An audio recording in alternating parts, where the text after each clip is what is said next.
Olá, possibilidades e potencialidades da Caatinga. Práticas, saberes locais, novas tecnologias. Um novo olhar sobre esse bioma rico, único, exclusivamente brasileiro, mas que precisa ser recuperado, preservado, desenvolvido.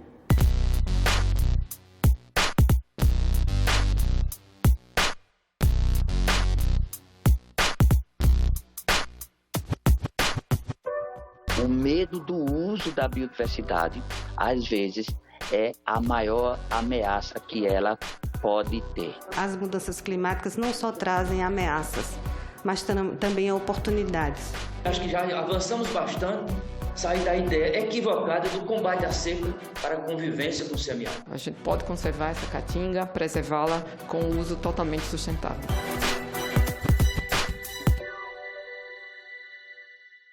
O bioma Caatinga tem um dia nacional, 28 de abril, e a Comissão de Meio Ambiente do Senado debateu o seu potencial socioeconômico.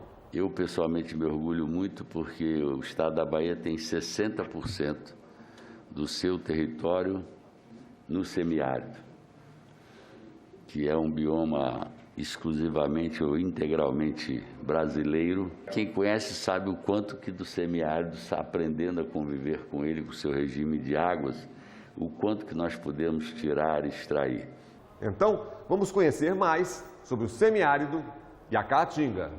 O semiárido brasileiro ocupa 54% da região Nordeste e 11% da região brasileira.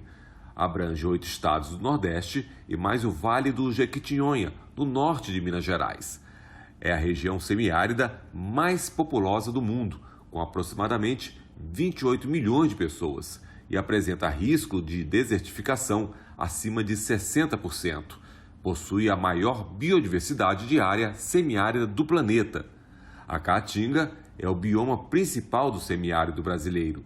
Cerca de 1/3 da flora da Caatinga é endêmica, ou seja, só ela possui. Menos de 10% desse território encontra-se protegido. E 46% dessas espécies já foram perdidas e não tem como recuperar, porque eram únicas, exclusivamente brasileiras. A ciência em campo, práticas reconhecidas e propostas de preservação. Começamos pela flora, usos e saberes do povo do lugar. Eu estou aqui representando um grupo, que vem trabalhando com o potencial desses compostos bioativos da flora da Caatinga, do nosso semiárido brasileiro. A nossa pergunta aqui é o que fazer para a gente proteger uma flora rica em abundância, em espécies e única. Esse é um desafio e uma oportunidade simultaneamente. Então, o nosso viés, enquanto grupo de pesquisa, é exatamente valorizar essa flora, e principalmente buscando produtos não madeireiros, principalmente fitoterápicos, cosméticos e o potencial alimentar dessa flora, que é rica em abundância e ela é endêmica. Quando a gente vai nessas comunidades, é exatamente fazer esse levantamento dos povos, de usos deles, e o que nos chama a atenção é a quantidade de saberes dessas populações, seja ela indígena, populações tradicionais, sertanejas, que sempre conhece essas plantas para algum uso medicinal. Uma planta que é usada como remédio e seu fruto vira alimento na merenda escolar. Um buzeiro da Caatinga para o mundo. Uma das plantas que a gente veio trazer um exemplo para vocês é um buzeiro, uma planta típica do semiárido, exclusivamente brasileira, e que existe o uso de indicação popular para gastrite. A gente procurou isso na literatura, não havia essa validação desse conhecimento tradicional e a gente cuidou de fazê-lo virar um artigo científico. Então, a gente publicou esse artigo de que, de fato, pelos componentes que essa planta possui, a gente tem proteção gastroprotetora de extratos de umbu. Isso é inédito na literatura, Então, a gente tem aí poderíamos ter um fitoterápico desenvolvido para gastrite 100% da flora brasileira. Nós fomos estudar o processamento do umbu pela Coppercook e a gente identificou que havia um resíduo, né, que é o caroço depois do despolpamento, e essa farinha, dentro do que a FAO, né, preconiza como um potencial alimento, essa farinha ela responde dentro da sua composição e dos seus ingredientes em concentrações suficientes para que isso pudesse ser utilizado, por exemplo, em merendas escolares. A gente formulou biscoito com teor de fibra maior, com valor calórico menor e mais. Um alimento com atividades que a gente chama funcionais, aumentando a atividade antioxidante e compostos fenólicos, tão importante para a alimentação, principalmente de alunos do ensino fundamental e médio. A gente apresentou esses resultados da Coppercook, que abrindo a possibilidade delas introduzir, num conceito de economia circular, um resíduo da própria indústria. E tem ainda o cambuí e o licuri, que também são usados como remédios e para alimentos. Vamos começar pelo cambuí. Nessas comunidades, eles utilizam muito essa fruta. Ela é parente da jabuticaba, né? Próximo da jabuticaba. E tem o conhecimento tradicional de que as mulheres da região, ela utiliza a casca para dores, principalmente cólicas menstruais, e a gente publicou um artigo em que os agrodóia, né, participaram dessa pesquisa, e a gente comprovou, né, inédito também, que ela é um anti-inflamatório e um analgésico natural. A gente também desenvolveu com essa comunidade vários outros ingredientes, exemplo de vinagre, né, iogurte, enfim. E uma outra espécie é o licuri, o Ciagus coronata, uma espécie também endêmica da caatinga, que tem muito uso tradicional, principalmente como anti-inflamatório e cicatrizante por populações tradicionais da região semiárida brasileira. E aí a gente comprovou de que esse óleo do licuri, né, a comunidade usa muito em inflamações de ortite, e a gente comprovou de que esse óleo ele mata bactéria resistente a antibiótico. Um outro atuação que a gente quis comprovar foi a cicatrização. A gente tem um óleo do licuri com atividade anti-inflamatória e cicatrizante em pés diabéticos, né? Então a gente está agora fazendo todos os testes que a Anvisa preconiza, também querendo registrar esse óleo como um cicatrizante que ele possa ser distribuído pelo SUS. Bioeconomia, a nova fronteira para o futuro, é o Nordeste e sua biodiversidade. A gente vê que a bioeconomia, né, é uma quarta revolução industrial, então aqui foi uma matéria que saiu muito importante, mostrando que o Brasil ele pode sair na frente pela sua biodiversidade. O MMA ele saiu em 2018 com a lista de espécies nativas da flora brasileira com valor econômico atual ou potencial, e eles chamam isso de plantas para o futuro do Nordeste, onde a gente está colocando aí o licuri e o umbuzeiro como duas espécies com muito potencial para o futuro da bioeconomia no Nordeste. A gente pode conservar essa caatinga, preservá-la com uso totalmente sustentável. Agora, o clima. Chove cada vez menos na região. A palavra de ordem é convivência, adaptação. O clima do semiárido tem se tornado árido e as nossas pesquisas vêm demonstrando, né, e documentando essa mudança do clima do semiárido. Nós fizemos um levantamento do século XVI até agora. As secas estão aumentando de frequência e de intensidade. Então, esse é um cenário que já se estabelece e que já é uma realidade. Não vai acontecer em 2100, já está acontecendo. Como consequência do aquecimento global, o clima do semiárido brasileiro apresenta alterações preocupantes no ciclo da água. Com a diminuição das chuvas, o semiárido está se tornando árido e há um aumento da velocidade dos processos de desertificação, avançando para o agreste e a zona da mata.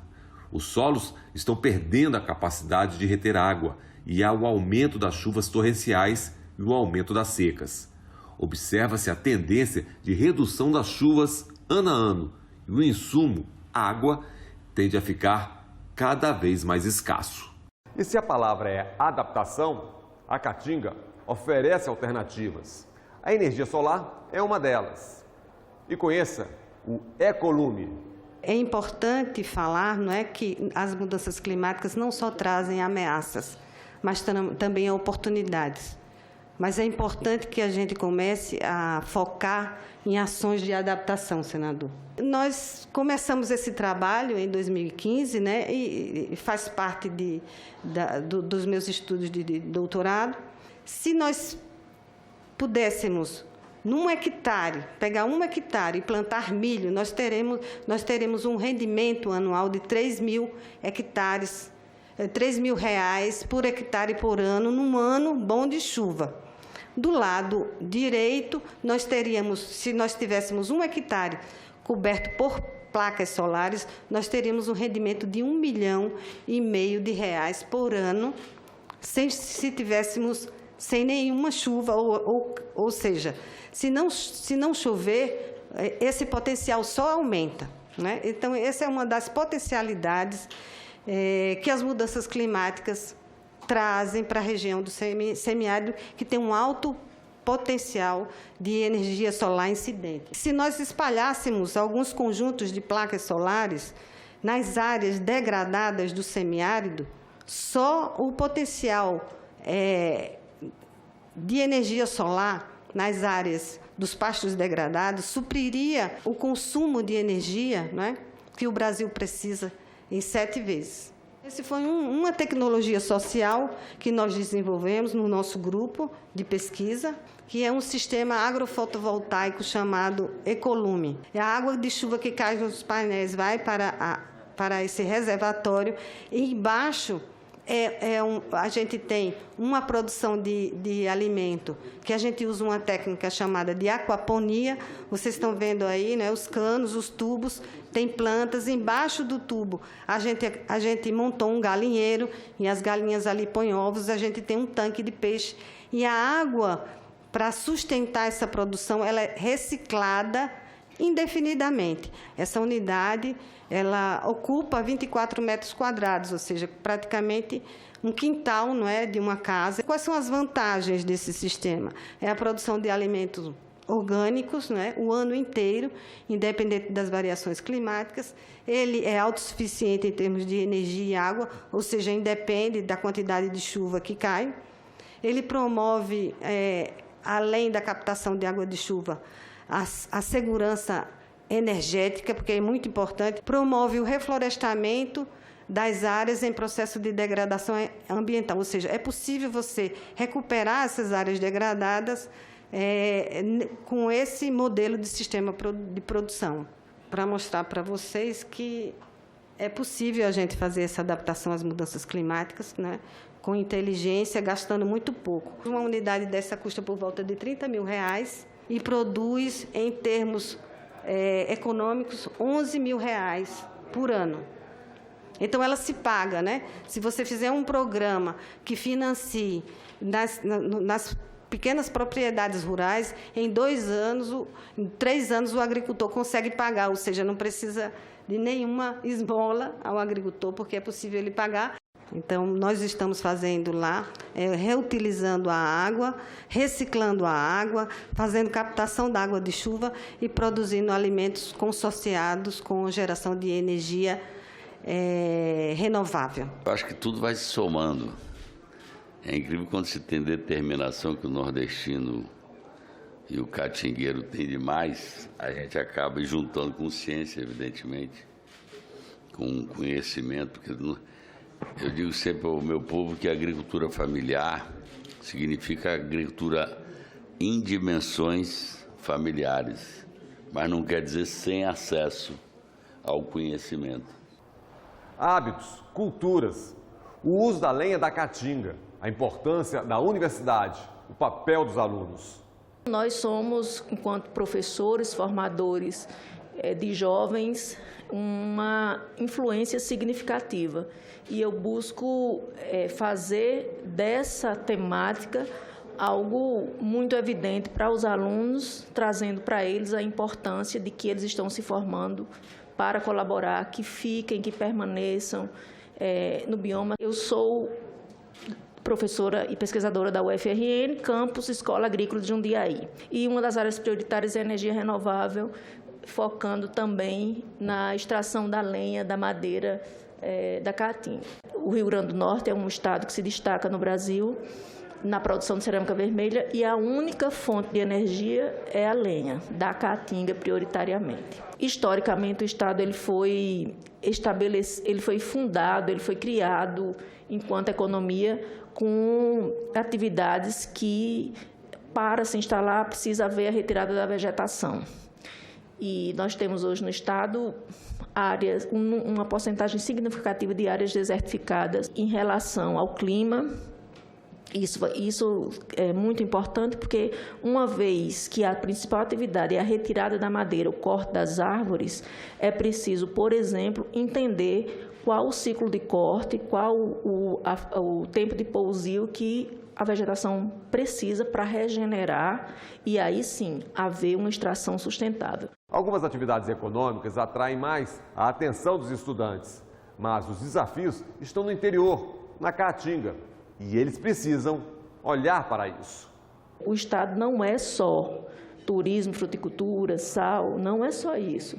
O Estado é sobrevivência de uma região que é a semiárida dentro do Estado, que precisa da nossa colaboração, porque a universidade tem esse papel. As atividades hoje econômicas relevantes no Estado são extração de sal, produção de energia eólica, fruticultura, principalmente exportação do melão, do camarão, exploração mineral, o turismo. Se você digita no Google o Estado do Rio Grande do Norte, vai aparecer um bug numa duna, não vai aparecer alguém carregando lenha na cabeça, nem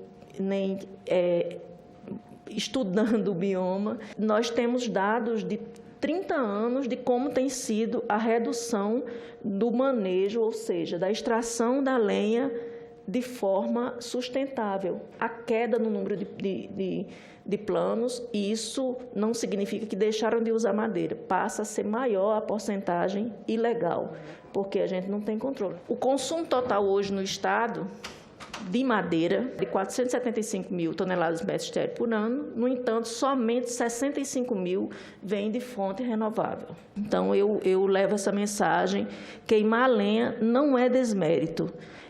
Queimar lenha é usar uma fonte renovável de baixa emissão quando se compara aos derivados de petróleo. No entanto, como qualquer outra origem, como qualquer outra fonte natural, se não for planejado previamente, vai exaurir. Projeto Rural Sustentável por uma agricultura regenerativa. Se não usar, é que vai faltar. Uma grande ameaça que a gente tem sobre o nosso recurso florestal, né, a nossa biodiversidade, é o fato da gente não querer usar. O medo do uso da biodiversidade, às vezes, é a maior ameaça que ela pode ter. Então, nesse sentido, a gente, tem uma oportunidade muito grande. Os colegas estão mostrando, em cima das suas experiências, que isso é possível. Então, essa oportunidade que a gente tem de valorizar a caatinga pelo seu uso, talvez seja, né, o maior desafio.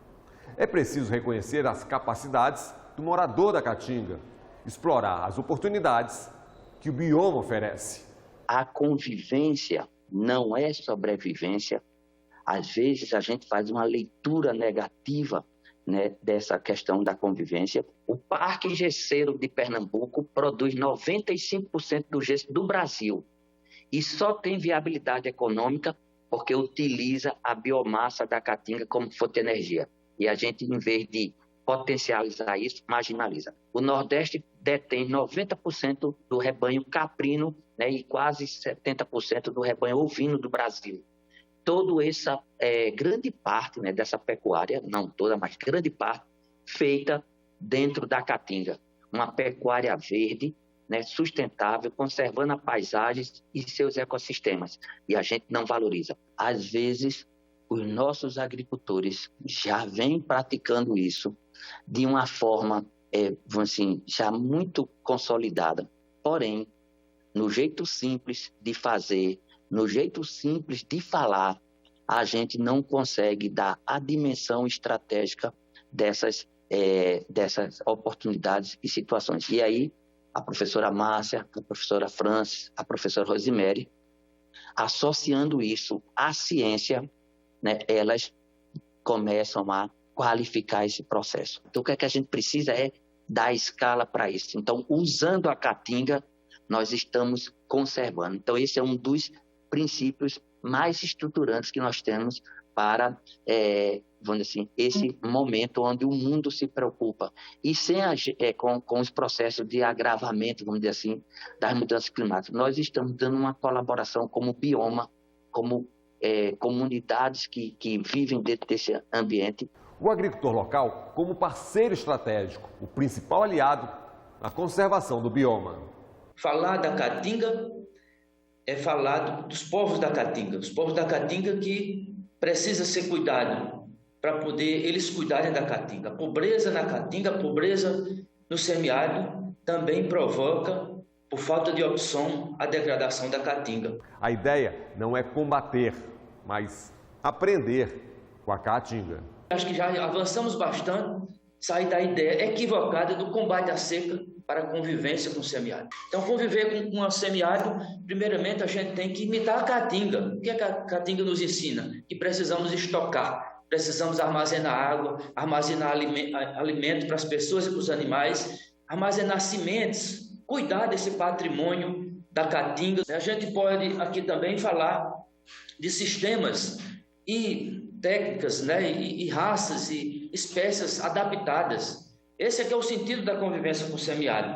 Então, nós podemos ter, aqui tem várias experiências de manejos agroflorestais na Caatinga, manejo para fins de produção agrícola, mas também produção pecuária. Então, é um conjunto grande que tem a base sustentável da convivência aliada com a lógica da Caatinga. Fazer o dever de casa, proteger o bioma e a sociedade também tem um papel importante nisso.